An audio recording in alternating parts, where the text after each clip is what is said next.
જય હિન્દ મિત્રો, કેમ છો? મજામાં? હું સચિનસિંહ પરમાર આપ સર્વનું એક્યુરેટ ક્લાસીસમાં હાર્દિક સ્વાગત કરું છું. ધોરણ 9 નું ચેપ્ટર નંબર 1 સંખ્યા પદ્ધતિ સ્વાધ્યાય 1.1 આપણે આપણી YouTube ચેનલ પર અપલોડ કરી દીધું છે. હવે આપણે જોઈએ છે સ્વાધ્યાય 1.2. સ્વાધ્યાય 1.2 પણ ખૂબ જ જરૂરી છે તમારી પરીક્ષા માટે. એમાં જે ક્વેશ્ચન નંબર 3 છે એ ખૂબ જ ઉપયોગી છે.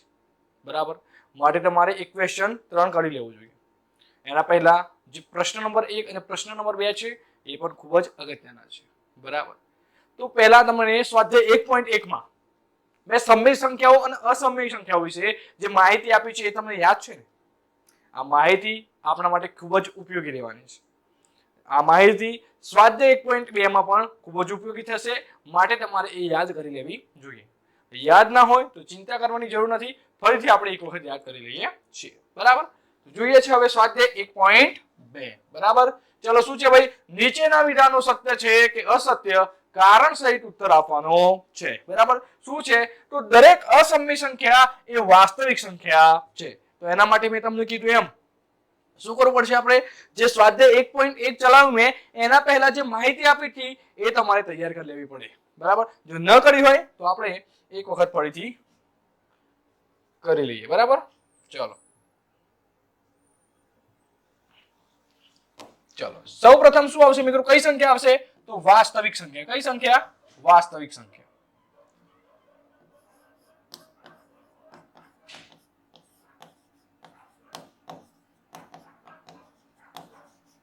વાસ્તવિક સંખ્યાના કેટલા પ્રકાર પડે છે મિત્રો? તો વાસ્તવિક સંખ્યાઓના 2 પ્રકાર પડે છે. કયા કયા? એક સમય સંખ્યાઓ, બીજી અસમય સંખ્યાઓ. તો જોઈએ અહીંયા કઈ ભાઈ? સમય સંખ્યાઓ. કઈ ભાઈ? સમય સંખ્યાઓ. સમય સંખ્યાઓ અને અસમય સંખ્યાઓ.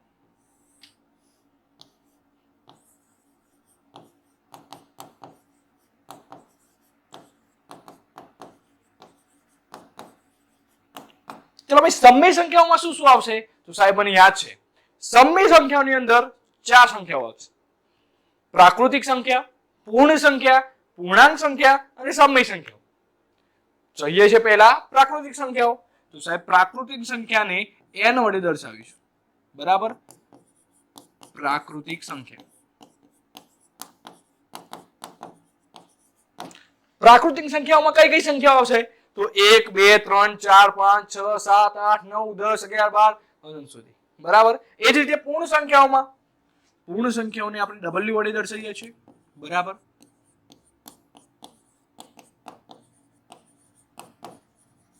અને પૂર્ણ સંખ્યાની અંદર કઈ સંખ્યાઓ આવશે મિત્રો? તો પેલામાં 0 એડ કરી દેવાનો, એટલે કે 0 1 2 3 4 5 6 7 8 9 10 11. બરાબર, અનંત સુધી. પછી કઈ સંખ્યાઓ આવશે? તો પછી આવશે પૂર્ણાંક સંખ્યાઓ. કઈ ભાઈ? પૂર્ણાંક સંખ્યાઓ.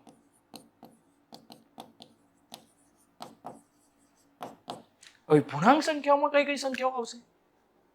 તો એમાં સાહેબ ધન સંખ્યાઓ, ઋણ સંખ્યાઓ અને 0 આવશે. એટલે કે -1 2 3 4 5 6 અનંત સુધી 0 પણ આવશે, અને 1 2 3 4 5 6 7 8 એમ પણ અનંત સુધી. બરાબર, આશા રાખું છું કે તમને હવે પૂર્ણ સંખ્યાઓમાં એટલે કે પૂર્ણાંક સંખ્યાઓમાં પણ સારી એવી ખબર પડી ગઈ છે. અને હવે આવે છે સમય સંખ્યાઓ. સમય સંખ્યાઓને આપણે શેના વડે દર્શાવીએ છીએ મિત્રો? q વડે.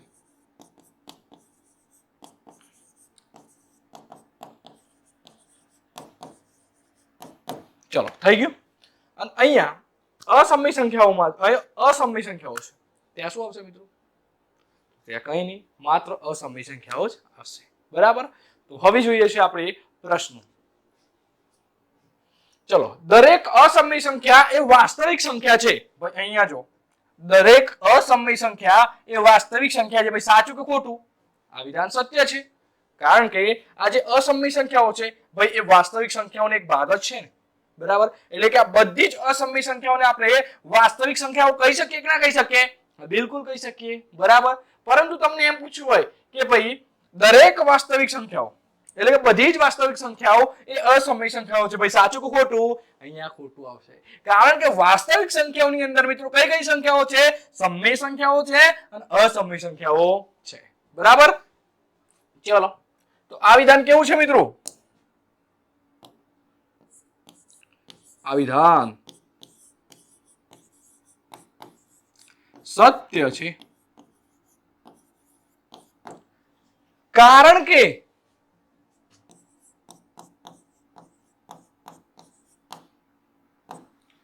દરેક શું છે ભાઈ, દરેક અસમય સંખ્યાઓનો સમાવેશ વાસ્તવિક સંખ્યાઓની અંદર થાય છે. લખી દઈએ, કારણ કે દરેક અસમય સંખ્યાઓ, એમ લખીએ તો પણ ચાલે, અને અહીંયા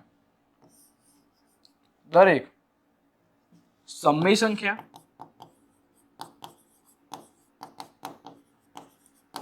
અને અસમય સંખ્યા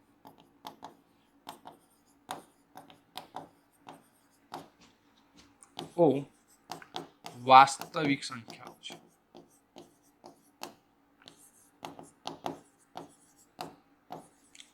કહેવાય.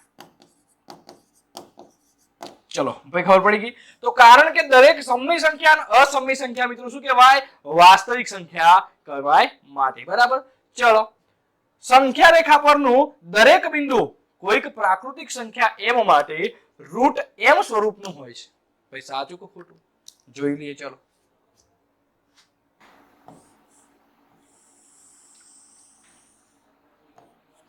ચલો અહીંયા શું આવશે, 0. અહીંયા શું આવશે ભાઈ, 1. અહીંયા 2, અહીંયા 3, અહીંયા 4, અહીંયા 5, અહીંયા 6, અહીંયા 7. બરાબર. ભાઈ આ દરેક જે સંખ્યા છે એનું વર્ગમૂળ નીકળી શકે, જોઈએ તો જો અહીંયા 1 છે. બરાબર, તો 1 નું વર્ગમૂળ નીકળે ભાઈ, હા 1 થાય. ચલો 2 નું વર્ગમૂળ ના નીકળે, એટલે કે અસમય સંખ્યા.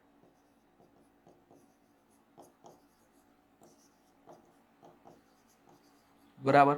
ચલો 3 નું વર્ગમૂળ નીકળશે, ના નીકળે, એ પણ કેવી સંખ્યા છે, અસમય સંખ્યા. ચલો 4 નું વર્ગમૂળ નીકળશે, હા ભાઈ 4 નું વર્ગમૂળ નીકળશે. 4 નું વર્ગમૂળ કેટલું થશે મિત્રો, 2 થશે. ચલો 5 નું વર્ગમૂળ નીકળશે, નહીં નીકળે. 6 નું નીકળશે, નહીં નીકળે. 7 નું નીકળશે, નહીં નીકળે. 8 નું વર્ગમૂળ નીકળશે ભાઈ, નહીં નીકળે. 9 નું નીકળશે, હા 9 નું વર્ગમૂળ નીકળશે ભાઈ. 9 નું વર્ગમૂળ કેટલું થશે, 3 થશે. એટલે કે અહીંયા જેમ કીધું છે કે સંખ્યા રેખા પરનું દરેક બિંદુ કોઈક પ્રાકૃતિક સંખ્યા એમ માટે રૂટ 5 સ્વરૂપમાં દર્શાવાય. એટલે કે સાદી ભાષામાં એમને એવું કેવું થાય છે કે ભાઈ સંખ્યા રેખા પર જે સંખ્યાઓ આપેલી છે એનું બધાને આપણે વર્ગમૂળમાં દર્શાવી શકીએ. ભાઈ સાચી વાત છે કે ખોટી વાત છે, ખોટી વાત છે. બધાને આપણે વર્ગમૂળમાં દર્શાવી શકતા નથી. બરાબર, એટલે આ વિધાન કેવું થશે મિત્રો, અસત્ય વિધાન થશે. કેવું થશે, લખી દઈએ, આ વિધાન અસત્ય છે. કેવું છે મિત્રો, કારણ કે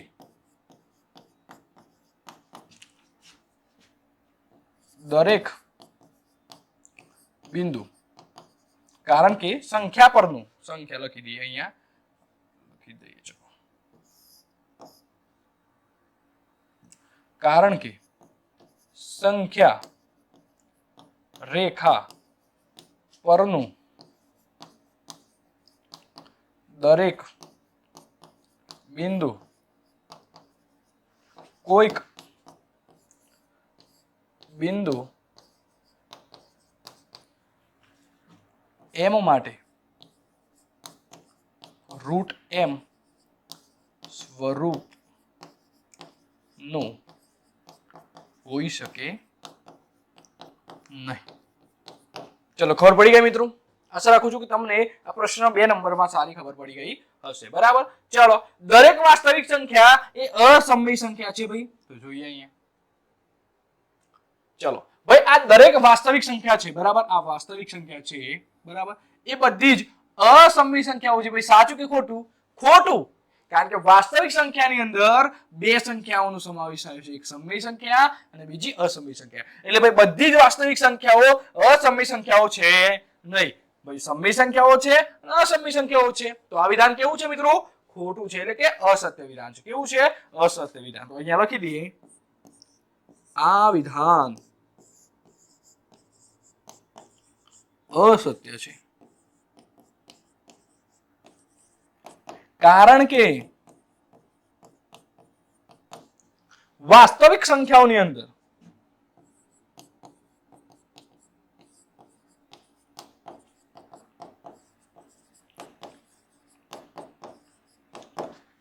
સમય સંખ્યા અને અસમય સંખ્યા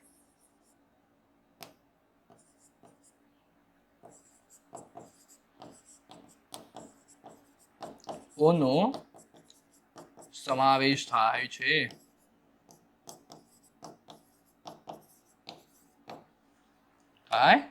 બરાબર. તો આ ત્રણ વિધાનો હતા. હવે ત્રણે ત્રણમાં તમને સારી એવી ખબર પડી ગઈ હશે.